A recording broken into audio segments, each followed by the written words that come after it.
Hello everybody, my name is Brandon Ivey with Shopping Sherlock, and today is a historic day in the e-commerce world. Here's a new article that just came out on CNN Money. And this is where people always say I need to do my research. I don't believe in e-commerce. Take a look at this. Chinese giant Alibaba to list on the NYSE. Here's what this talks about. Alibaba, perhaps the biggest e-commerce company in the world, plans to go public on the big board.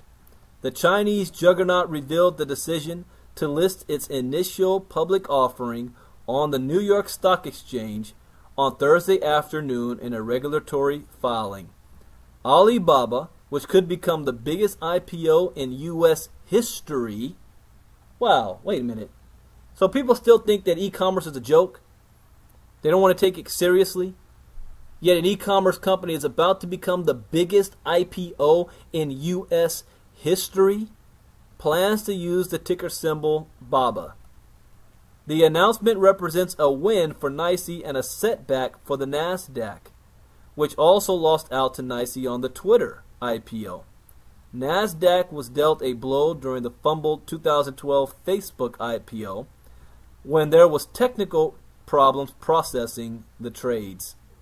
We are pleased to welcome Alibaba Group to the New York Stock Exchange, where they will join our network of world's best companies and leading brands, a NYSE spokesman said in an email. Even though the NASDAQ is a traditional home of tech companies, NYSE continues to make inroads. NYSE says it has been the top destination for tech IPOs since 2012, capturing 58% of that market. While NASDAQ missed out on Alibaba, it did land a number of high-profile tech IPOs this year, including Weibo, JD.com, and GoPro, which zoomed over 30% higher in its debut on Thursday. NASDAQ said 62% of all U.S. IPOs so far this year have occurred on its exchange. Alibaba is a terrific company and we wish them well as they pursue their IPO, NASDAQ said in a statement. How big will BABA be? Alibaba officially filed for a U.S. IPO early last month, indicating it would raise $1 billion. That figure is just a placeholder, and analysts believe the company could haul in more than the $16 billion Facebook raised. While Alibaba is little known among U.S. consumers, investors are excited by the company's business model, which is described as a mix of eBay, Amazon.com, and Google. Another American company, Yahoo, owns a 22.6% stake in Alibaba.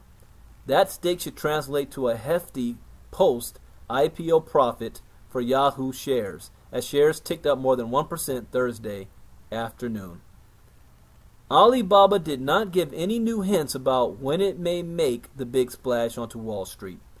Intercontinental Exchange, which owns NYSE, didn't get much of a bump from the news. Its shares were slightly higher. NASDAQ actually rose more than 1% despite losing out on Alibaba.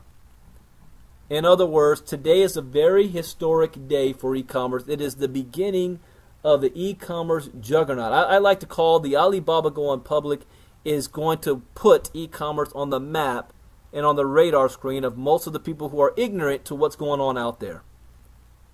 So those of us on the inside, we're celebrating this day, even though we may not be attached to Alibaba, but for the industry of e-commerce. And when you're talking about a $1 trillion industry growing at 20% a year, $5 trillion industry over the next 5 years, with us just having 0.1% of this industry still makes us a multi-billion-dollar company. The Sherlock is taking over the world. My name is Brandon Ivey with Shopping Sherlock. Until next time, bye-bye.